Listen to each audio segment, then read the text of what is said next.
قال اللہ تعالی فی شان حبیبہ ان اللہ وملائکتہ یصلون علی النبی یا ایھا الذین آمنوا صلوا علیہ وسلموا تسلیما اللہم صل علی سیدنا وشفیعنا وحبیبنا ومولانا محمد معدن الجود والکرم وعلی آلہ وبارک وسلم صلاۃ و سلام علیک یا رسول اللہ صلی اللہ تعالی علیہ وسلم لا الہ الا اللہ محمد رسول اللہ صلی اللہ تعالی علیہ وسلم. الحمدللہ الحمدللہ رب العالمین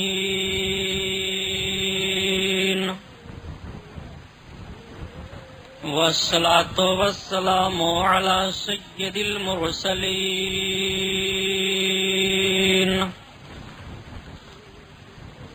وعلى آلہ الطاہرین واصحابہ المطہرین وابنہ الغوث العظم الجیلانی محی الدین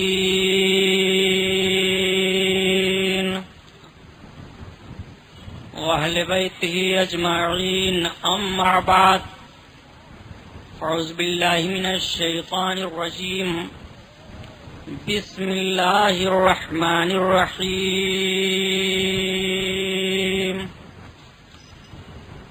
قال اللہ تعالی فی القرآن العظیم والفرقان الحمید ان اللہ وملائکتہ یصلون علی النبی یا ایھا الذین آمنوا صلوا علیہ وسلموا تسلیما. صدق اللہ البصیر القدیر وصدق رسولہ البشیر النذیر والحمد للہ رب العالمین.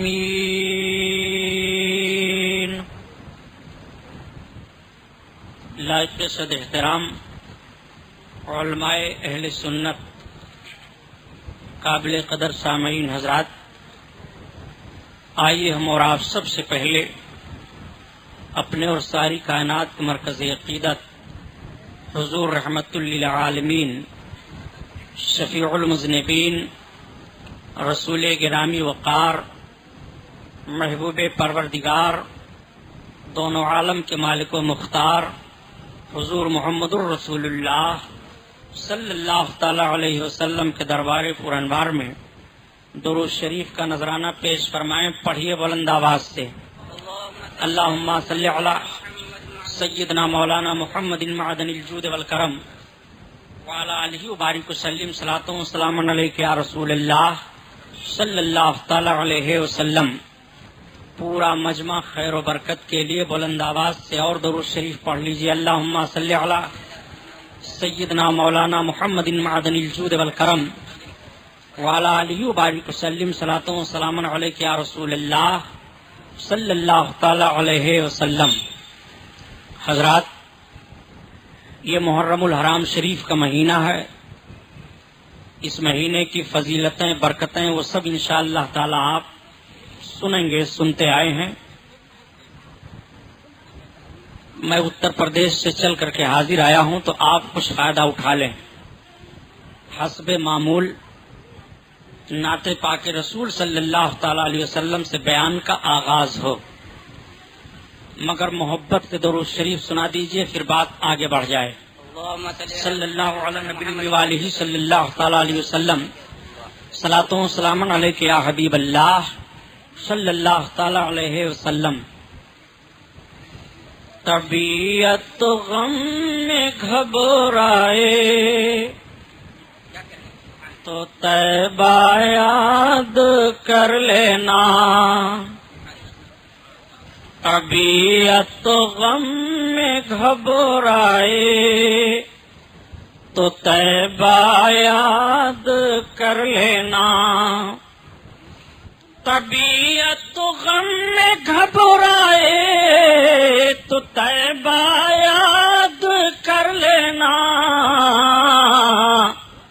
کوئی مشکل مقام آئے تو طیبہ یاد کر لینا، کوئی مشکل مقام آئے تو طیبہ یاد کر لینا، خزاں کے بعد جب ہریالی پھیلے سرخیاں پھوٹیں، خزاں کے بعد جب ہریالی پھیلے سرخیاں پھوٹیں، خزاں کے بعد جب ہریالی پھیلے سرخیاں پھوٹیں، کوئی غنچہ چٹک جائے تو طیبہ یاد کر لینا، تو طیبہ یاد کر لینا، یا رسول اللہ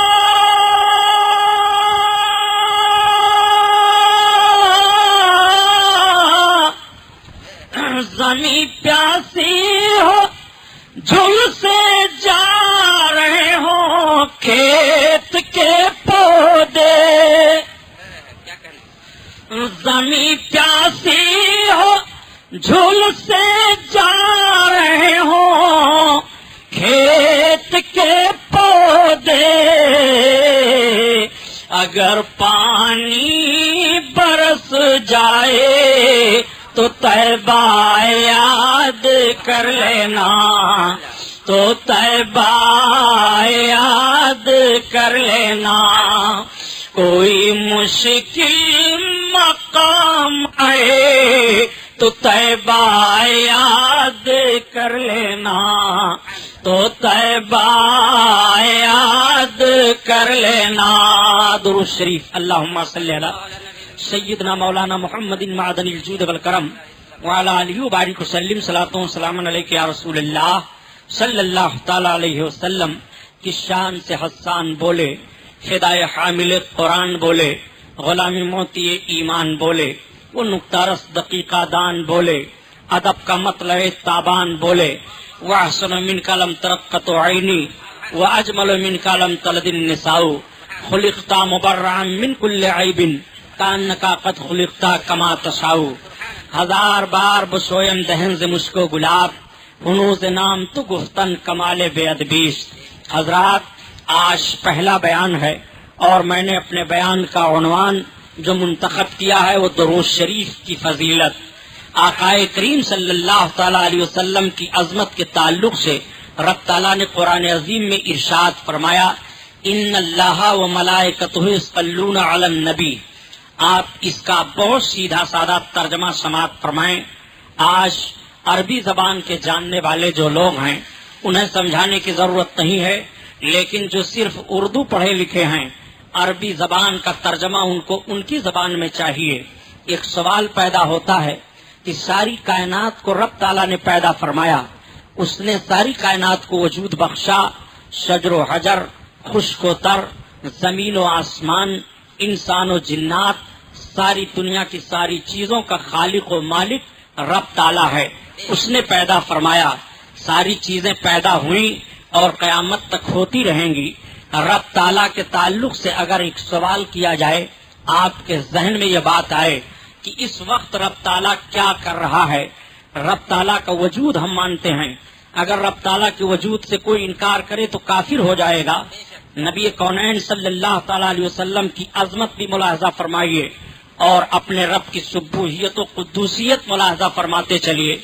رب بے نیاز ہے، رب تعالیٰ کے سب محتاج ہیں، وہ کسی کا محتاج نہیں ہے، اسی لیے قرآن عظیم میں اس کا ارشاد ہے کہ اللہ الصمد، اللہ بے نیاز ہے، اللہ کو کسی کی پرواہ نہیں ہے اور وہ کسی کا معاذ اللہ محتاج نہیں ہے، ساری دنیا کے لوگ اس کے محتاج ہیں۔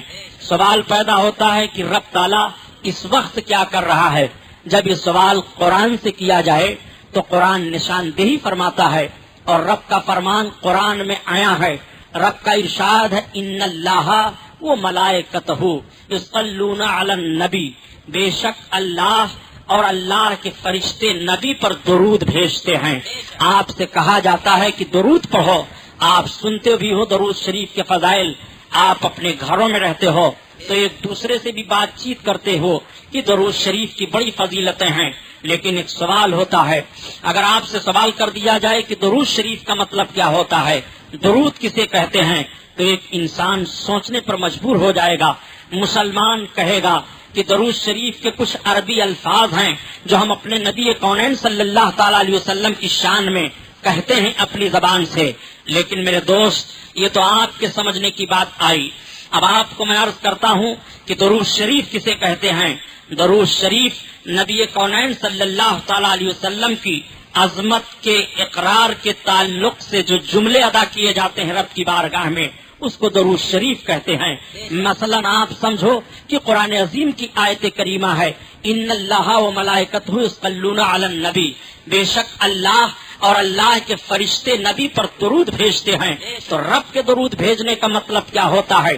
تو علماء تشریح فرماتے ہیں کہ اللہ تعالی ہر آن، ہر لمحہ، ہر وقت اپنے نبی کی عظمت بڑھاتا رہتا ہے۔ یہ رب کا درود بھیجنا ہوا اپنے محبوب پر، یعنی ہر دم وہ اپنے محبوب کی عظمت میں اضافہ فرماتا رہتا ہے، اور یہ اضافہ کرنا اس کا کب تک رہے گا؟ قیامت تک رب تعالیٰ اپنے محبوب کی عظمت کو بلند فرماتا رہے گا۔ اسی لیے اعلیٰ حضرت عظیم البرکت ارشاد فرماتے ہیں کہ تم اپنے نبی کی عظمت کو جاننا چاہتے ہو تو آؤ دیکھو نبی کی عظمت کا حال یہ ہے کہ سب سے اعلیٰ وہ اولیاء ہمارا نبی، سب سے اعلیٰ وہ اولیاء ہمارا نبی، سب سے بالا وہ والا ہمارا نبی، اور اپنے مولا کا پیارا ہمارا نبی، دونوں عالم کا دولہا ہمارا نبی، ہمارا نبی، خلق سے اولیاء، اولیاء سے رسول، اور رسولوں سے اعلیٰ ہمارا نبی، ہمارا نبی۔ آقا کریم صلی اللہ علیہ وسلم کی عظمت حران رب تعالیٰ بڑھاتا ہے، یہ رب کے درود بھیجنے کا مطلب ہوتا ہے۔ اور فرشتے آقا پر کیا درود بھیجتے ہیں؟ تو فرشتوں کے درود بھیجنے کا مطلب یہ ہوتا ہے کہ فرشتے نبی کریم صلی اللہ علیہ وسلم کے امتیوں کے لیے بخشش کی دعا رب کی بارگاہ میں آقا کے وسیلے سے مانگتے رہتے ہیں۔ یہ فرشتوں کا درود پڑھنا نبی کونین پر ہوا۔ اب آقا کریم صلی اللہ علیہ وسلم کی عظمت اور آگے ملاحظہ فرمائیے، رب تعالیٰ ارشاد فرماتا ہے، یا ایھا الذین آمنوا صلوا علیہ وسلموا تسلیما، اے ایمان والو تم بھی نبی پر درود بھیجو اور نبی پر سلام بھیجو جیسا سلام بھیجنے کا حق ہوتا ہے۔ یہ رب تعالیٰ ایمان والوں کو حکم دیتا ہے۔ اللہ تعالیٰ نے اپنے لیے ارشاد فرمایا کہ تم اگر جاننا چاہتے ہو کہ تمہارا رب کیا کر رہا ہے تو میرے بندوں میں اپنے محبوب پر درود بھیج رہا ہوں، میرے فرشتے بھی میرے محبوب پر درود بھیجتے ہیں۔ میرے درود بھیجنے کا مطلب یہ ہے کہ میں ہر آن ہر لمحہ اپنے محبوب کی عظمت بڑھا رہا ہوں۔ میرے فرشتوں کے درود بھیجنے کا مطلب یہ ہے کہ فرشتے محبوب کے امتیوں کے لیے بخشش کی دعا مانگ رہے ہیں، اور تم بھی محبوب کی بارگاہ میں درود بھیجو۔ تمہارے درود بھیجنے کا مطلب یہ ہے کہ اے اللہ میرے محبوب پر رحمت نازل فرما۔ تو میری رحمت تو میرے محبوب پر ہے ہی، لیکن جب تم اپنی زبان سے عرض کرو گے کہ پروردگار میرے محبوب پر رحمت نازل فرما، تو میری رحمت میرے محبوب کے وسیلے سے تمہارے اوپر پلٹ جائے گی اور تم میری رحمت سے نہا جاؤ گے۔ یہ تمہارے درود بھیجنے کا مطلب ہے۔ یہی وجہ ہے کہ جب بندہ مومن رب کی بارگاہ میں اپنے محبوب پر درود اس طرح سے بھیجتا ہے، اللہم صلی علی سیدنا مولانا محمد وعلی آلہ و سیدنا مولانا محمد، اے اللہ رحمت نازل فرما ہمارے سردار حضرت محمد صلی اللہ علیہ وسلم پر، اور آپ کی آل پر رحمت نازل فرما، آپ کے اصحاب پر رحمت نازل فرما۔ تو رب کی رحمت تو اپنے محبوب پر ہر آن ہوتی ہی رہتی ہے، وہ تو رحمت للعالمین ہی بنا کر بھیجے گئے ہیں، مگر رب کے فرمان کا مطلب یہ ہے میرے بندو تم میرے محبوب پر رحمت کے لیے مجھ سے عرض کرو گے، وہ رحمت تمہارے اوپر پلٹ جائے گی، اس رحمت کا فائدہ تمہیں مل جائے گا۔ آؤ دیکھو کیسے رحمت کا فائدہ ملتا ہے۔ درود شریف کی بات آ گئی تو سنتے چلو تاکہ ایمان آپ کا تازہ ہو جائے۔ یہ درود ایک ایسا عمل ہم کو اور آپ کو مل رہا ہے کہ نماز ہم پڑھتے ہیں، ہمیں یہ یقین نہیں ہے کہ نماز ہماری قبول ہو رہی ہے کہ نہیں، ہم روزہ رکھتے ہیں مگر ہمیں یہ علم نہیں ہوتا ہوتا کہ ہمارا روزہ قبول کیا گیا کہ نہیں. ہم زکات دیتے ہیں مگر ہمیں یہ علم نہیں ہے کہ ہماری زکات کو رب نے قبول فرمایا کہ نہیں. ہم قرآن کی تلاوت فرما رہے ہیں, ہمیں یہ علم نہیں ہے کہ میری تلاوت رب نے قبول فرما لیا کہ نہیں. لیکن سارے عمل خیر میں ایک عمل خیر درود شریف ایسا ہے کہ بندے مومن نبی کی بارگاہ میں درود پڑھتا رہے, محبوب سے قبول فرما رہے ہیں. درود شریف میں ریا ہے ہی نہیں, درود میں دکھاوے کا معاملہ نہیں ہے. درود شریف جب بندے مومن پڑھتا ہے تو نبی کریم صلی اللہ تعالی علیہ وسلم قبول فرماتے ہیں. آؤ درود کی بات آ گئی تو پیارے میں عرض کرتا چلو, درود شریف جو پڑھتا ہے اس کا جسم قبر میں سڑے گا نہیں. درود شریف جو پڑھتا ہے اس کی روزی کم نہیں ہوگی. درود شریف جو پڑھتا ہے وہ امن و امان میں رہتا ہے. درود شریف جو پڑھتا ہے اس کا گھر اس پر کشادہ ہو جاتا ہے. درود شریف جو سرکار پر پڑھتا ہے اس کی روزی بڑھ جایا کرتی ہے. درود شریف جو سرکار پر پڑھتا ہے وہ دشمن سے معمول ہو جایا کرتا ہے. درود شریف جو سرکار پر پڑھتا ہے وہ حوادثات سے محفوظ کر دیا جاتا ہے. درود شریف جو سرکار پر پڑھتا ہے وہ وبا کی بیماریوں سے محفوظ کر دیا جاتا ہے. درود شریف جو سرکار پر پڑھتا ہے اس کا خاتمہ ایمان پر ہوگا. درود شریف جو سرکار پر پڑھتا ہے نبی کونین کی شفاعت اسے حاصل ہوگی. درود شریف جو سرکار پر پڑھتا ہے گناہوں اس کے معاف کر دیے جائیں گے. درود شریف جو سرکار پر پڑھتا ہے اس پر رب کی رحمت نازل ہوتی رہتی ہے. درود شریف جو سرکار پر پڑھتا ہے آقا فرماتے ہیں حلت لہو شفاعتی, اس کے لیے میری شفاعت حلال ہو جاتی ہے, میں اس کو جنت دلاؤں گا. درود شریف آقائے کونین پر پڑھا کرو. اگر تاریخ کے حوالے درود شریف کے فضائل میں دیتا چلوں تو رات ختم ہو جائے گی پیارے. کیسے کیسے فسادات اور کتنی کتنی مصیبتوں سے درود شریف پڑھنے والوں کو نجات ملی ہے اور درود شریف پڑھنے والا محفوظ ہو جاتا ہے. تاریخیں بھری پڑی ہیں, مومنوں کے تمام واقعات اس پر شاہد ہیں. آقائے کونین صلی اللہ تعالی علیہ وسلم پر درود شریف پڑھنا پوری زندگی میں مرد مومن کو ایک بار فرض ہے اور کبھی کبھی پڑھنا واجب ہے, اور ہر دم درود شریف پڑھتا رہے تو اس کی ساری مرادیں حاصل ہو جائیں گی. آقائے کونین صلی اللہ تعالی علیہ وسلم کے ایک صحابی ہیں, سرکار کی بارگاہ میں حاضر ہوتے ہیں, عرض کرتے ہیں یا رسول اللہ میں جب فرض سے فارغ ہو جاتا ہوں تو سرکار میں اتنا وقت آپ پر درود شریف پڑھتا ہوں اور اتنے وقت میں دعا مانگتا ہوں. آقائے کریم صلی اللہ علیہ وسلم ارشاد فرماتے ہیں تم اور زیادہ کر لو تو تمہارے لیے بہتر ہے. عرض کرتے ہیں یا رسول اللہ اب میں ایسا کرتا ہوں کہ اپنے وقت کو 3 حصوں میں بانٹ لیتا ہوں. یا رسول اللہ 2 حصہ تو میں اور عبادت کے لیے کر لیتا ہوں اور 1 حصہ یا رسول اللہ آپ پر درود شریف پڑھتا رہوں گا. آقا فرماتے ہیں اور زیادہ کر لو تو یہ تمہارے لیے بہتر ہے. عرض کرتے ہیں یا رسول اللہ اب میں 2 حصہ آپ پر درود شریف پڑھتا رہوں گا اور اپنے وقت کے 1 حصے میں دوسری عبادت کروں گا. آقا فرماتے ہیں اور زیادہ کر لو تو تمہارے لیے بہتر ہے. آقا کریم سے عرض کرتے ہیں یا رسول اللہ اب میں اپنا سارا وقت آپ پر درود شریف ہی بھیجتا رہوں گا. تو آقا فرماتے ہیں پھر تمہارے سارے کام بن گئے, تمہارے سارے کام پورے ہو گئے. نبی کونین صلی اللہ تعالی علیہ وسلم پر درود شریف پڑھنے سے کام بن جاتے ہیں, تمنائیں پوری ہو جاتی ہیں. یہی وجہ ہے پیارے کہ رب کے محبوب کی بارگاہ میں درود قبول ہے. اسی لیے علماء فرماتے ہیں کہ جب تم کوئی دعا رب کی بارگاہ میں مانگو تو اول و آخر درود شریف پڑھ لیا کرو, اس لیے کہ جب اول درود پڑھ لو گے تو درود شریف کو آقا قبول فرما رہے ہیں اور آخر میں درود پڑھ لو گے تو نبی کونین قبول فرما رہے ہیں. اب بیچ میں جو تم اپنی تمنا رب کی بارگاہ میں عرض کرو گے رب کی رحمت سے امید رکھو کہ رب تعالیٰ تمہاری آرزو پوری فرما دے گا اور تمہاری دعا کو قبول فرما لے گا. اسی لیے حکم ہے کہ جب تم کوئی دعا رب کی بارگاہ میں مانگو تو اول و آخر درود شریف پڑھ لیا کرو. آؤ دیکھو درود کی کتنی فضیلتیں ہیں. نبی کونین صلی اللہ تعالیٰ علیہ وسلم سے صحابہ نے عرض کیا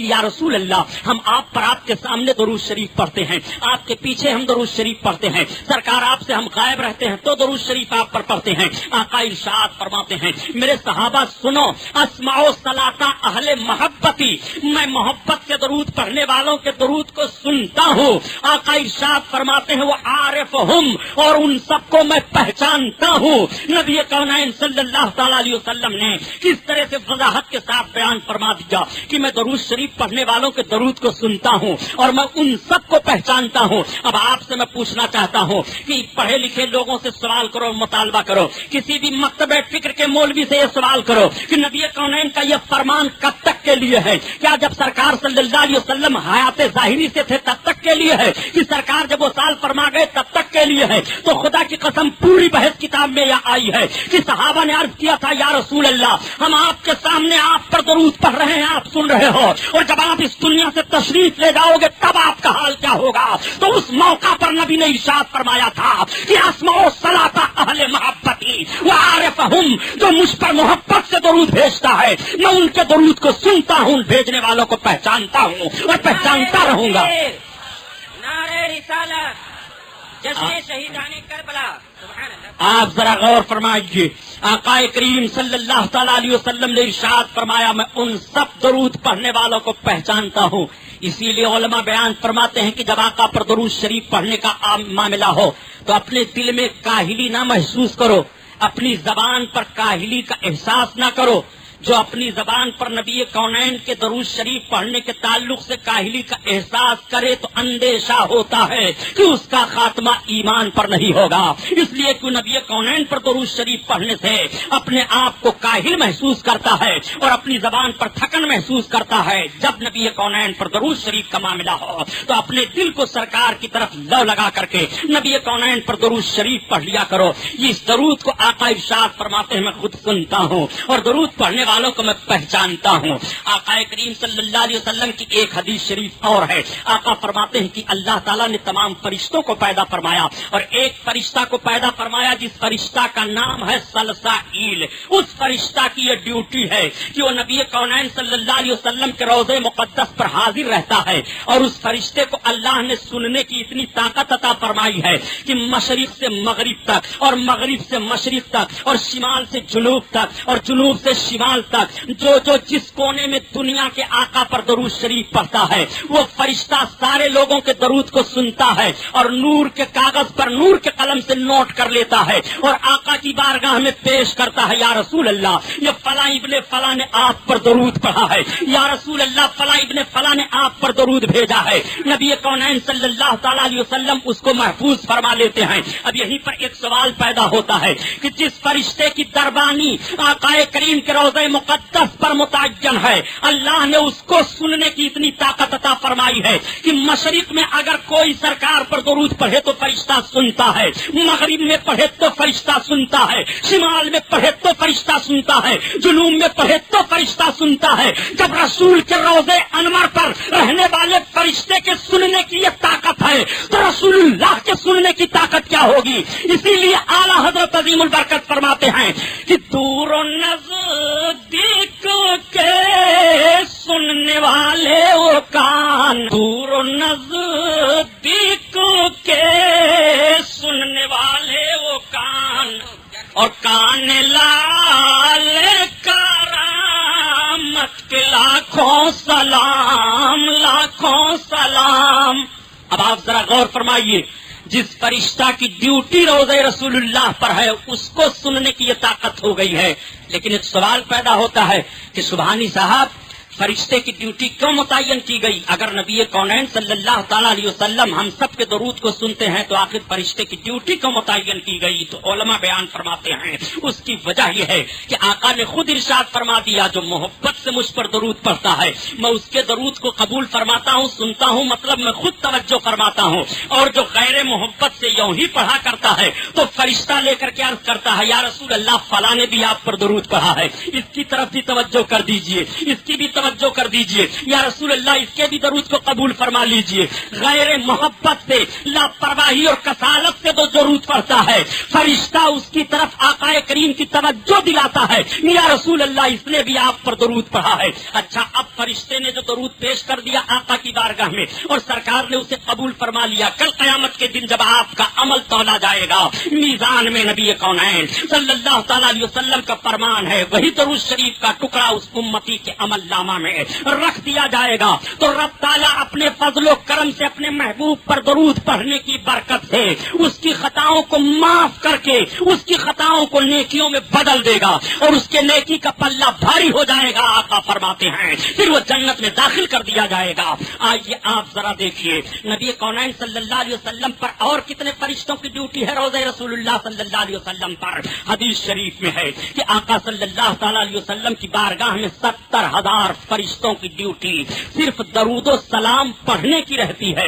وہ 70,000 فرشتے صبح کو آتے ہیں، پھر شام کو چلے جاتے ہیں، پھر شام کو 70,000 فرشتے آقا کے روضہ پر حاضر ہوتے ہیں، اور پھر وہ صبح تک سرکار پر درود و سلام پڑھتے رہتے ہیں، پھر وہ صبح کو چلے جاتے ہیں. حدیث شریف میں یہاں تک ہے، آقا ارشاد فرماتے ہیں کہ میرے روضے پر جس فرشتے کی ڈیوٹی ایک مرتبہ متعین ہو جاتی ہے درود پڑھنے کی، بھیجنے کی، وہ پھر قیامت تک نہیں آئے گا، وہ پھر اس کی باری قیامت تک نہیں ہوگی. 70,000 صبح آ رہے ہیں اور 70,000 شام کو آ رہے ہیں، اور نبی کونین صلی اللہ علیہ وسلم پر درود و سلام بھیج رہے ہیں. اب آپ ذرا غور فرمائیے، آقا کریم صلی اللہ تعالیٰ علیہ وسلم ارشاد فرماتے ہیں کہ جب مجھے کوئی سلام کرتا ہے تو میں اس کے سلام کا جواب دیتا ہوں. یہی سوال پیدا ہوتا ہے کہ فرشتے تو ہردم سرکار کو سلام عرض کر رہے ہیں، تو ہردم میرے آقا جواب دے رہے ہیں، امتی آقا کو سلام عرض کر رہے ہیں، سرکار امتیوں کے سلام کا جواب عطا فرما رہے ہیں، تو کیا کوئی ایک لمحہ بھی ایسا ہے کہ نبی کونین صلی اللہ علیہ وسلم کے جسم پاک سے آپ کی مقدس روح کی جدائی ہو؟ نہیں نہیں، ایک لمحہ کے لیے نبی کو موت آئی تھی اور اس کے بعد میرے آقا کی مقدس روح آقا کے جسم اطہر میں واپس کر دی گئی.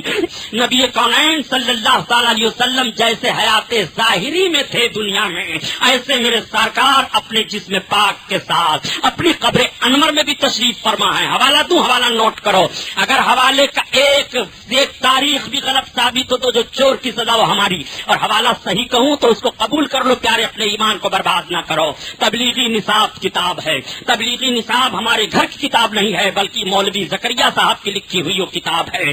وہ تبلیغی نصاب کتاب ان کی مسجدوں میں بھی پائی جاتی ہے، لوگ پڑھتے پڑھاتے ہیں. درود شریف کے فضائل میں مولوی زکریا صاحب اس میں ایک واقعہ لکھتے ہیں کہ نبی کونین صلی اللہ تعالیٰ علیہ وسلم پر آؤ ذرا دیکھو درود شریف کی برکت کا حال دیکھو. حضرت سید احمد کبیر رفاعی رحمۃ اللہ تعالیٰ علیہ سرکار غوث اعظم بڑے پیر دستگیر کے ہم اثر بزرگوں میں سے ہیں اور سرکار غوث پاک کے رشتہ داروں میں سے ہیں. حضرت سید احمد کبیر رفاعی رحمۃ اللہ تعالیٰ علیہ جب حج کرنے کے لیے گئے اور سرکار کی بارگاہ میں حج کے بعد حاضر ہوئے تو آقا کی بارگاہ میں حاضر ہو کر کے صلاۃ و سلام عرض کرنے لگے. عرض کرتے ہیں یا رسول اللہ، ابھی تک تو میں آپ پر دور دور سے درود و سلام پڑھتا تھا، یا رسول اللہ آج میں آپ کے روضے انور کے سامنے یا رسول اللہ آپ کے روبرو آپ پر سلام عرض کر رہا ہوں. یا رسول اللہ آپ اپنے دست پاک کو اپنی قبر سے باہر نکالیے. یا رسول اللہ میں بوسہ لوں گا. حضرت سید احمد کبیر رفاعی جب اپنے آقا کی بارگاہ میں عرض کرتے ہیں تو دل سے جو آواز نکلتی ہے اثر رکھتی ہے، پر نہیں طاقت پرواز مگر رکھتی ہے. حضرت سید احمد کبیر رفاعی عرض کرتے ہیں، تبھی تو اعلی حضرت عظیم البرکت فرماتے ہیں کہ فریاد امتی جو کرے حال زار میں، یا رسول اللہ فریاد امتی جو کرے حال زار میں، ممکن نہیں کہ خیر بشر کو خبر نہ ہو، خیر بشر کو خبر نہ ہو. آقا کریم صلی اللہ علیہ وسلم کی بارگاہ میں جو فریاد کرے نبی کونین یہ ہو ہی نہیں سکتا ہے کہ اس کی فریاد کو میرے آقا سنے نا. حضرت سید احمد کبیر رفاعی رحمۃ اللہ تعالیٰ علیہ عرض کرتے ہیں یا رسول اللہ اپنے دست پاک کو آپ باہر نکالیے اپنے ہاتھ کو قبر انور سے. یہ وہی نبی کا ہاتھ تو ہے کہ جب ہاتھ اٹھا تھا تو چاند دو ٹکڑے ہو گیا تھا. یہی وہ نبی کا ہاتھ تو ہے جب ہاتھ اٹھا تھا تو ڈوبا ہوا سورج پلٹ آیا تھا. یہی وہ نبی کونین کا مقدس ہاتھ تو ہے کہ جب تھوڑے سے پانی میں پڑا تھا تو پانی بڑھ گیا تھا. یہی وہ نبی کونین کا مقدس ہاتھ تو ہے کہ صحابی کی پھوٹی ہوئی آنکھ پر لگا تھا تو آنکھ درست ہو گئی تھی. یہی وہ نبی کونین کا مقدس ہاتھ تو ہے کہ صحابی کے ٹوٹے ہوئے پیر پر لگا تھا تو پیر ٹھیک ہو گیا تھا. یہی وہ نبی کونین کا مقدس ہاتھ تو ہے کہ جب زمین کو اشارہ کیا تھا تو زمین پھٹ گئی تھی. یہی وہ سرکار کا مقدس ہاتھ تو ہے کہ حضرت ابو ہریرہ کو عطا فرما دیا تو قوت حافظہ مضبوط ہو جاتی ہے. یہی وہ نبی کونین کا مقدس ہاتھ تو ہے کہ جس کے لیے جو ہاتھ اٹھا دے اللہ تعالیٰ قبول فرما لے. اعلیٰ حضرت عظیم البرکت اسی لیے فرماتے ہیں کہ ہاتھ جسم تو اٹھا غنی کر دیا،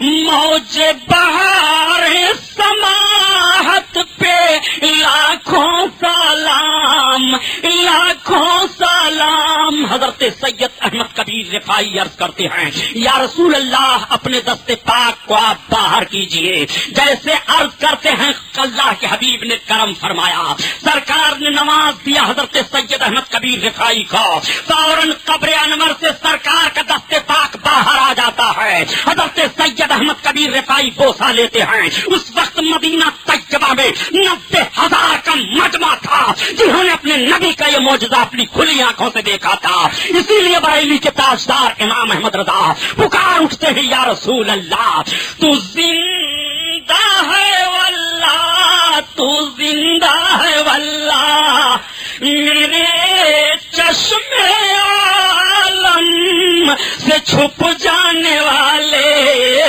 چھپ جانے والے.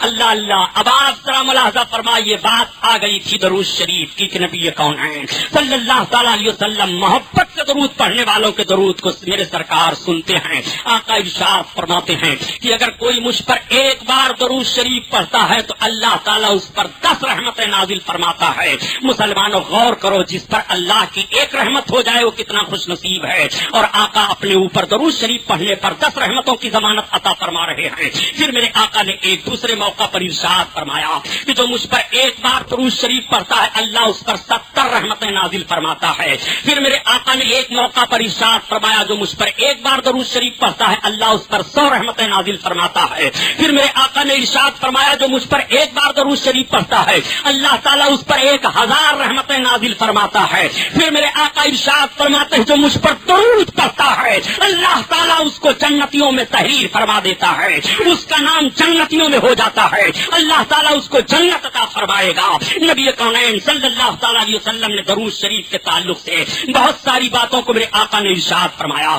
درود شریف پڑھنے والے کا جسم قبر میں سڑتا نہیں ہے. ایک جملہ میں نے یہ عرض کیا تھا کہ جو نبی کونین پر درود شریف پڑھتا ہے مرنے کے بعد اس کا جسم قبر میں نہیں سڑے گا, اس کے جسم کو زمین کی مٹی نہیں کھائے گی. نبی کونین صلی اللہ علیہ وسلم پر درود شریف پڑھنے والے کا خاتمہ ایمان پر ہوتا ہے. آؤ ذرا دیکھو واقعے کی روشنی میں آقا پر درود کی فضیلت کو سمجھتے چلو. حضرت علامہ نجم الدین کبریٰ رحمۃ اللہ تعالیٰ علیہ ہیں, تاج الدین کبریٰ رحمۃ اللہ تعالیٰ علیہ, وہ فرماتے ہیں کہ میں نے جب اپنے آقا کی اس حدیث کو دیکھا کہ نبی کونین ارشاد فرماتے ہیں کہ جو مجھ پر درود شریف پڑھتا ہے اس کے جسم کو قبر کی مٹی نہیں کھائے گی, تو حضرت علامہ تاج الدین کبریٰ رحمۃ اللہ تعالیٰ علیہ فرماتے ہیں کہ میرے استاد سرکار پر بہت زیادہ درود شریف پڑھا کرتے تھے. ان کو انتقال کیے ہوئے 70 برس کا عرصہ گزر گیا تھا. تو وہ کہتے ہیں کہ میں نے سوچا کہ میرے استاد کی قبر ابھی سبھی صحیح سلامت ہے, لاؤ چلو قبر میں چل کر کے دیکھوں اور اپنے استاد کی قبر کو کھود ڈالوں, دیکھوں ان کے جسم کو زمین کی مٹی نے کھایا کہ نہیں کھایا. وہ سرکار پر بہت درود شریف پڑھا کرتے تھے. چنانچہ حضرت علامہ تاج الدین کبریٰ رحمۃ اللہ علیہ قبرستان میں آئے اور آنے کے بعد اپنے استاد کی قبر کو رات میں کھود ڈالا. جیسے وہ کھودتے ہیں تو دیکھتے کیا ہیں کہ استاد کی قبر سے خوشبو آ رہی ہے اور استاد کا جسم ویسے ہی تر و تازہ کفن میں ہے. تب تک ایک آواز غیب سے آئی, اے تاج الدین کبریٰ کیا تمہیں نبی کے فرمان پر یقین نہیں ہے؟ عرض کرتے ہیں میرے مولا محبوب کے فرمان پر مجھے یقین ہے, مگر یہ سب کچھ میں نے اطمینان قلب کے لیے کیا تھا. کیوں قبر سے خوشبو آ رہی ہے؟ اس لیے کہ نبی کونین پر وہ کثرت سے درود پڑھ رہے تھے. اسی لیے تو اعلیٰ حضرت عظیم البرکت فرماتے ہیں اے مسلمانوں, جب تم قبر میں رکھے جاؤ گے اور ایمان کے ساتھ جاؤ گے تو تمہاری قبر میں تاریکی نہیں ہوگی بلکہ تمہارے قبر میں روشنی ہی روشنی ہوگی. اس لیے کہ نبی کا جلوہ تم نے دیکھ لیا ہے, نبی کی جلوہ نمائی ہو گئی ہے. اعلیٰ حضرت عظیم البرکت اسی کو تحریر فرماتے ہیں کہ قبر میں لہرائیں گے تحشر چشمے نور کے,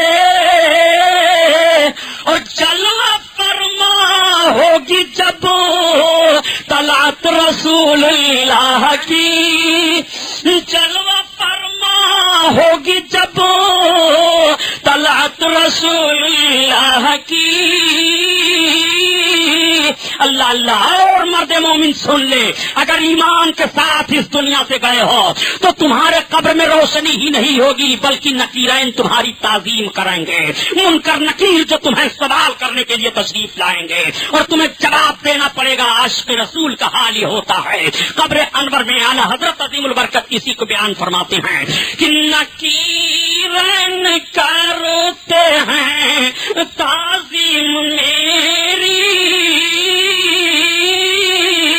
اور فدا ہو کے تو جو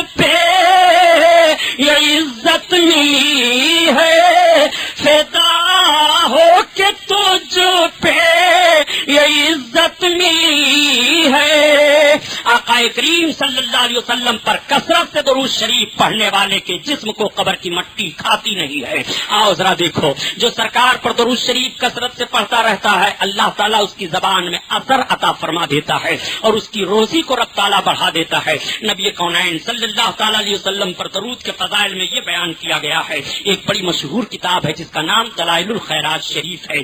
اس کتاب میں صرف درود شریف کے الفاظ جو ہیں، جن جن الفاظ سے آقا کریم صلی اللہ علیہ وسلم پر درود بھیجے جاتے ہیں، وہ سارے الفاظ دلائل الخیرات شریف میں تحریر کر دیے گئے ہیں. وہ کتاب کیوں لکھی گئی اور کیسے لکھی گئی، اس کے پیچھے ایک تاریخی واقعہ ہے. حضرت علامہ محمد بن سلیمان جزولی رحمۃ اللہ تعالی علیہ تاشقند کے رہنے والے تھے. یہ تاشقند روس کے علاقہ میں ایک شہر پڑتا ہے. حضرت علامہ محمد بن سلیمان جزولی رحمۃ اللہ تعالی علیہ ایک مرتبہ اپنے مریدوں اور معتقدوں کے ساتھ سفر کر رہے تھے. ظہر کا وقت ہو گیا، آپ کے سامنے ایک کنواں دکھائی دیا. آپ کنویں کے قریب گئے، آپ نے ساتھیوں سے فرمایا کہ ظہر کی نماز ادا کر لی جائے. ساتھیوں نے عرض کیا حضور پانی نکالنے کے لیے کوئی ڈول نہیں ہے، کوئی رسی نہیں ہے، کیسے کنویں سے پانی نکالا جائے. اسی شش و پنج میں تھے، آپ کے ساتھی ادھر ادھر چل رہے تھے. حضرت علامہ محمد بن سلیمان جزولی دیکھ رہے تھے. تب تک ایک مکان قریب میں تھا. اس مکان کے روزندان سے ایک 8 سالہ بچی دیکھ رہی تھی. وہ بچی باہر نکل کر کے آئی. اس نے دیکھا یہ مسافر لوگ ہیں، یہ شیخ ہیں اور اس جماعت کے یہ بہت بڑے کوئی عالم دکھائی دے رہے ہیں. بچی نے پوچھا اے شیخ آپ لوگ کہاں سے آئے ہیں، کس چیز کی تلاش میں آپ پریشان ہیں. حضرت محمد بن سلیمان جزولی نے کہا بیٹی لوگ مجھ کو محمد بن سلیمان جزولی کہتے ہیں. آپ کو نام بتانے کا مقصد یہ تھا کہ آپ کی عوام الناس میں بڑی شہرت تھی. بچی نے کہا اچھا آپ ہی حضرت علامہ محمد بن سلیمان جزولی ہیں. کہا ہاں. کہا آپ پریشان کیوں دکھائی دے رہے ہیں. کہا بیٹی مجھے نماز ظہر ادا کرنی ہے، پانی نکالنے کے لیے کوئی ہمارے پاس رسی یا ڈول نہیں ہے. آپ کہتے ہیں کہ بیٹی اس طرح سے کیسے میں پانی حاصل کر سکتا ہوں، تمہیں کوئی انتظام کر دو. لڑکی نے کہا تعجب کا معاملہ ہے کہ آپ اتنے بڑے عالم ہو کر کے صرف پانی کے لیے پریشان ہیں. اور وہ بچی جیسے اس بات کو کہتی ہے، حضرت علامہ محمد بن سلیمان جزولی کہتے ہیں بیٹی تو کیسے کنویں سے پانی نکالا جائے، پانی کنواں کے اندر ہے، میرے پاس نہ تو رسی ہے نہ ڈول ہے. وہ لڑکی قریب آتی ہے اور کنویں کے درار پر کھڑی ہو جاتی ہے، کچھ پڑھتی ہے اور پڑھنے کے بعد اس نے کنواں میں تھوک دیا. جیسے کنواں میں تھوک کا پڑنا تھا، کنواں کا پانی جوش مارتا ہے اور اوپر آ جاتا ہے، بہنے لگتا ہے. بچی کہتی ہے یا شیخ وضو فرما لیجئے. وہ سب تو وضو کرنے میں لگ گئے. بچی مکان کے اندر چلی گئی. جب سب نماز پڑھ کر کے فارغ ہوئے تو حضرت علامہ محمد بن سلیمان جزولی اس بچی کو آواز دیتے ہیں. بچی باہر آئی. آپ فرماتے ہیں بیٹی یہ بتاؤ تمہیں یہ مرتبہ کیسے ملا، تم نے کیا پڑھ کر کے پانی میں پھونک دیا. اس نے کہا یا شیخ میں اپنے آقا صلی اللہ علیہ وسلم پر ایک درود شریف پڑھا کرتی ہوں اور میرے آقا نے ارشاد فرمایا ہے کہ درود پڑھ کر کے جو رب کی بارگاہ میں سوال کرے گا رب تعالیٰ پورا فرمائے گا. میں نے وہی درود پڑھ کر کے کنواں میں تھوک دیا تو رب تعالیٰ نے کنویں کے پانی کو جوش عطا فرما دیا.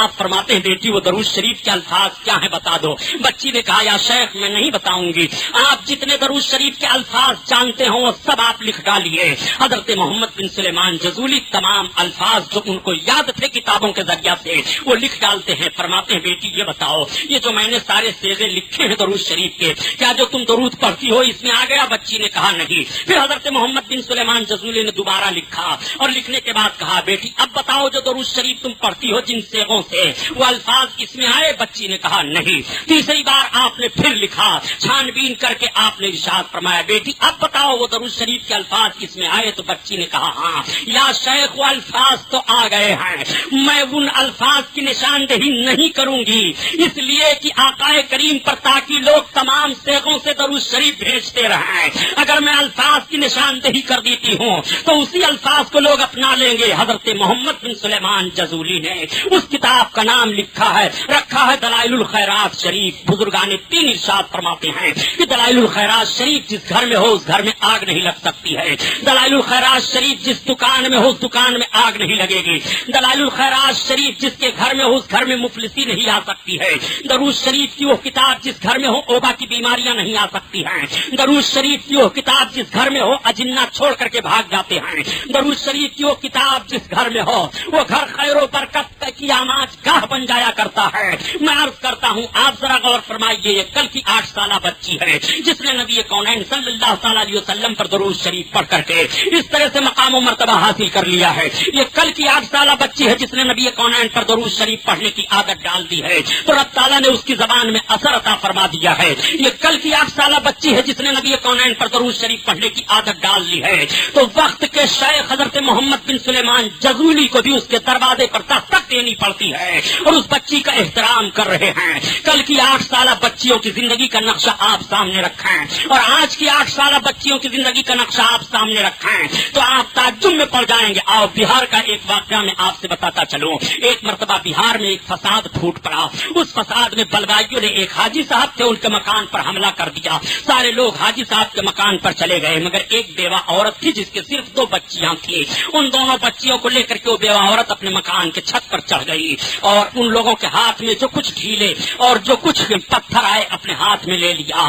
اس کی بیوہ ماں نے روتے ہوئے کہا بچیوں اب تو تمہیں شہادت کی زندگی ہو سکتا ہے مل جائے لیکن میں نے سنا ہے کہ نبی کونین صلی اللہ تعالیٰ علیہ وسلم پر درود شریف پڑھ لو تو تمام آفتوں اور بلاؤں سے بچ جاؤ گی. جب بلوائیوں نے اس کے مکان پر حملہ کیا تو تاریخ کا ورق آپ کے سامنے رکھ رہا ہوں مومنوں. اللہ کی اس نیک بندی نے ان پتھروں پر درود شریف پڑھ کر کے جب پھینکنا شروع کیا ہے تو بلوائیوں کا بیان یہ ہے کہ ایسا لگ رہا تھا جیسے باہر سے گولیاں آ رہی ہوں اور سارے بلوائی ہٹ جاتے ہیں. ان دونوں بچیوں اور ماں نے نبی کونین پر درود شریف پڑھ کر کے سارے بلوائیوں کو ہٹا دیا تھا. یہ درود شریف کی برکت ہے. اگر مومن چاہتا ہے کہ کتنا سے وہ بچا رہے تو آج بھی نبی کونین پر درود کا پابند بن جائے. جس نبی پر درود پڑھو گے نبی کونین صلی اللہ تعالیٰ علیہ وسلم کا کرم ہوگا. درود شریف جس آبادی میں پڑھا جائے وہ آبادی بچا لی جاتی ہے. نبی پر درود پڑھا جائے تو وہاں کے لوگ بچا لیے جاتے ہیں. نبی پر درود پڑھا جائے تو امن و امان کی برسات ہو جایا کرتی ہے.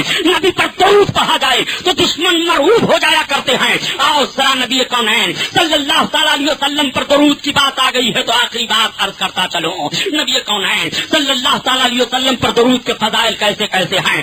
آج سے نبی پر درود نہیں بھیجا جا رہا ہے. جب سے میرے سرکار نے نبوت کا اعلان کیا اس وقت سے درود نہیں بھیجا جا رہا ہے بلکہ نبی کونین صلی اللہ علیہ وسلم پر درود شریف حضرت آدم کی تخلیق سے بھیجا جا رہا ہے. جب اللہ تعالیٰ نے حضرت آدم علیہ السلام کو پیدا فرمایا اور حضرت آدم علیہ السلام جب تک رب کی مشیت تھی جنت میں رہے اور جب جنت سے وہ باہر منتقل فرمائے گئے آپ بے قرار ہوئے. حضرت حوا علیہ السلام سے آپ کی ملاقات ہوئی. آپ حضرت حوا کی طرف لپکے تو رب کا حکم ہوا آدم ٹھہر جاؤ جب تک تمہارا نکاح نہیں ہوگا. حوا کے قریب نہیں جا سکتے ہو. عرض کرتے ہیں میرے پروردگار میرے نکاح کے لیے مہر کیا ہے تو روایتوں میں بات آئی ہے رب کا حکم ہوا تم میرے محبوب پر 7 مرتبہ درود پڑھ دو یہی تمہارے لیے مہر ہے اور یہی تمہارے لیے حوا کا نکاح ہے. حضرت آدم علیہ الصلوۃ والتسلیم نے نبی کونین پر درود بھیجا.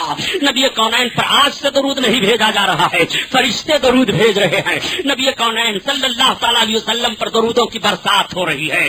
نبی پر جو درود پڑھتا ہے رب تعالیٰ اس کی زبان میں اثر پیدا فرما دیتا ہے. پیارے بہت ساری تاریخیں آپ کے سامنے رکھی جا سکتی ہیں کہ درود شریف پڑھنے والے کی روزی کم نہیں ہوتی ہے اور درود شریف پڑھنے والا بلاؤں میں مبتلا نہیں ہوتا ہے. درود کی برکتوں کا حال تو یہ ہے. یہی وجہ ہے کہ درود اللہ کے رسول صلی اللہ تعالیٰ علیہ وسلم پر بھیجا جاتا ہے اور سرکار کے وسیلے سے سرکار کی آل پر بھیجا جاتا ہے اور سرکار کے وسیلے سے سرکار کے صحابہ پر بھیجا جاتا ہے اور سرکار کے وسیلے سے سرکار کی امت کے تمام اولیاء کرام پر بھیجا جاتا ہے. سرکار کے بلا وسیلے کے کسی اور پر درود بھیجنا جائز نہیں ہے. درود شریف صحابہ کے دور میں صرف اتنے الفاظ تھے اللہم صلی علی محمد.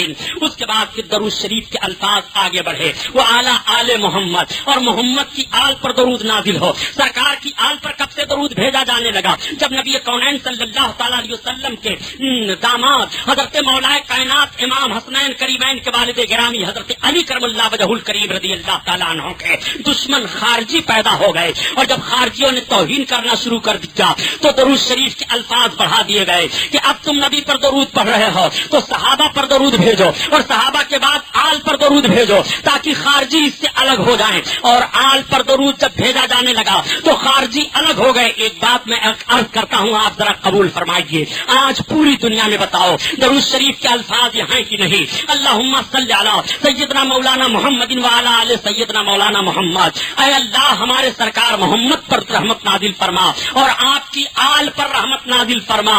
آپ کی آل کون ہے ذرا آپ غور فرمائیے. اللہ کے حبیب کی آل حضرت امام حسن ہیں حضرت امام حسین ہیں حضرت فاطمہ ہیں. یہی تو سرکار سرکار کی آل ہیں. تعجب ہوتا ہے کہ جب تم نماز پڑھتے ہو تو نبی کی آل پر درود پڑھ رہے ہو, امام حسین پر نبی کے وسیلے سے درود بھیج رہے ہو, امام حسن پر نبی کے وسیلے سے درود بھیج رہے ہو. اور آج کیسا ذہن و فکر رکھنے والے ہیں کہ جب محرم کا مہینہ آتا ہے تو کہہ دیا کرتے ہیں کہ امام حسین نے بغاوت کی تھی اور یزید کے فوجیوں سے بغاوت کرنے کی بنیاد پر وہ قتل کیے گئے. ایسی زبانوں کا لگام دینی چاہیے, ایسی زبانیں پابند ہو جائیں. تمہیں شرم آنی چاہیے کہ تم ایک طرف تو حسین پر نبی کے وسیلے سے درود بھی بھیج رہے ہو, امام حسن پر درود بھی بھیج رہے ہو, آل پر درود بھی بھیج رہے ہو, اور دوسری جانب نبی کے آل کی بغاوت بھی کر رہے ہو. منہ کیا دکھاؤ گے قیامت کے میدان میں؟ اس لیے میرے دوستو, نبی کونین صلی اللہ تعالی علیہ وسلم پر جب درود پڑھو تو آپ کی آل پر درود بھیجا کرو, آپ کے اصحاب پر درود بھیجا کرو, آپ کے اولیاءوں پر درود بھیجا کرو. نبی کے وسیلے سے ان سب پر درود بھیجنا جائز ہے اور ان سب پر درود بھیجا جاتا ہے. اللہ قرآن میں بیان فرماتا ہے ان اللہ و ملائکتہ یصلون علی النبی, بے شک اللہ اور اللہ کے فرشتے نبی کونین پر درود بھیجتے ہیں. یا ایھا الذین آمنوا صلوا علیہ وسلموا تسلیما, اے ایمان والو تم بھی اللہ کے حبیب پر درود بھیجو, وسلموا اور سلام بھیجو, ایسا سلام بھیجو جیسا حق ہوتا ہے. نبی پر سلام بھیجو جیسا حق ہوتا ہے. یہی وجہ ہے پیارے کہ آج جب حاجی لوگ حج کرنے کے لیے جاتے ہیں تو اپنے آقا صلی اللہ تعالی علیہ وسلم کی بارگاہ میں مدینہ طیبہ میں سرکار کے مواجہ شریف میں کھڑے ہو کر کے عرض کرتے ہیں یا رسول اللہ, الصلاۃ والسلام علیک یا حبیب اللہ, الصلاۃ والسلام علیک یا نبی اللہ, الصلاۃ والسلام علیک یا خیر خلق اللہ, الصلاۃ والسلام علیک یا نور عرش اللہ. یہ سب درود و سلام بھیجنے کے الفاظ ہیں. مدینہ طیبہ میں کھڑے ہو کر کے نبی کونین کے مواجہ شریف میں سرکار پر درود پڑھا جا رہا ہے. اور اگر آج آپ نے اس مجلس میں کھڑے ہو کر سلام پڑھ دیا تو قرآن سے اس کا ثبوت مانگا جاتا ہے اور حدیث شریف سے اس کا ثبوت مانگا جاتا ہے. حدیث میں کہا ہے کہ جب میلاد ختم کرو تو نبی پر سلام پڑھ لیا کرو, قرآن میں کہا ہے کہ جب میلاد ختم کرو تو نبی پر سلام پڑھ لیا کرو. میں صرف ایک جملہ عرض کرتا ہوں دوستو, اپنے ایمان کا جنازہ نہ نکالو. تم ہم سے تو ثبوت مانگ رہے ہو, میں تمہارے اوپر وہی سوال دوہرا دیتا ہوں. یہ قرآن میں رب نے کہاں منع فرمایا ہے کہ میرے محبوب پر کھڑے ہو کر سلام نہ پڑھنا؟ یہ رب نے قرآن میں کہاں فرمایا ہے کہ میرے محبوب پر کھڑے ہو کر درود نہ پڑھنا؟ یہ قرآن میں رب نے کہاں فرمایا ہے کہ میرے محبوب پر تم بیٹھ کر کے درود نہ پڑھنا؟ رب تعالیٰ نے قرآن میں تو مطلق ارشاد فرمایا ہے مومنو تم میرے نبی پر درود بھیجو, سلام بھیجو جیسا حق ہوتا ہے. اس لیے نماز میں بیٹھ کر کے مرد مومن سلام پڑھتا ہے اور جب نبی کے سامنے حاضر ہوتا ہے تو کھڑے ہو کر کے نبی پر سلام عرض کرتا ہے, اور جب میلاد شریف کی محفل میں رہتا ہے تو تعظیماً اپنے آقا کے محفل کے توسل سے کھڑے ہو کر کے سلام بھیجتا ہے. اس لیے نبی کونین پر درود شریف پڑھنے کی کوئی حالت مقید نہیں ہے. جب قرآن نے مقید نہیں کی ہے تو کوئی قرآن کی آیت کو مقید نہیں کر سکتا ہے. المطلق یجری علی اطلاق ہی, رب کا فرمان مطلق ہے اور مطلق اپنے اطلاق پر جاری ہوتا ہے. اس لیے بندہ جس حالت میں رہے درود پڑھے. محبت سے تو نبی سن رہے ہیں, وہ لیٹ کر کے درود پڑھے آقا سماعت فرما رہے ہیں, بیٹھ کر کے درود پڑھے آقا سماعت فرما رہے ہیں, کھڑے ہو کر کے درود پڑھے نبی سماعت فرما رہے ہیں, چلتے چلتے درود پڑھے نبی سماعت فرما رہے ہیں, بیٹھے بیٹھے درود پڑھے نبی سن رہے ہیں, قرآن کی تلاوت کرے درود پڑھے نبی سن رہے ہیں, مسجد میں داخل ہو درود پڑھے نبی سن رہے ہیں, جمعہ کے روز درود پڑھے نبی کونین سن رہے ہیں, صبح شام درود پڑھے نبی کونین سن رہے ہیں. وہ درود کی کثرت کرتا جائے. تو آقا صلی اللہ علیہ وسلم سے صحابہ نے پوچھا تھا یا رسول اللہ قیامت میں جب اتنی بھیڑ بھاڑ ہوگی تو آپ سے قریب کون لوگ ہوں گے؟ آقا نے ارشاد فرمایا قیامت میں میرے قریب وہ لوگ ہوں گے جو زیادہ میرے اوپر درود پڑھا کرتے ہیں, وہ قیامت میں میرے قریب ہوں گے. اور جب وہ قیامت میں نبی کونین کے قریب ہوں گے تو اللہ کے حبیب صلی اللہ علیہ وسلم کی شفاعت سے الحمدللہ وہ فیض یاب ہوں گے اور میرے سرکار شفاعت فرما کر کے جنت دلائیں گے. اسی لیے تو اعلیٰ حضرت عظیم البرکت فرماتے ہیں کہ کعبے کے بدرود جا تم پہ کرو درود, اور طیبہ کے شمشو دہا تم پہ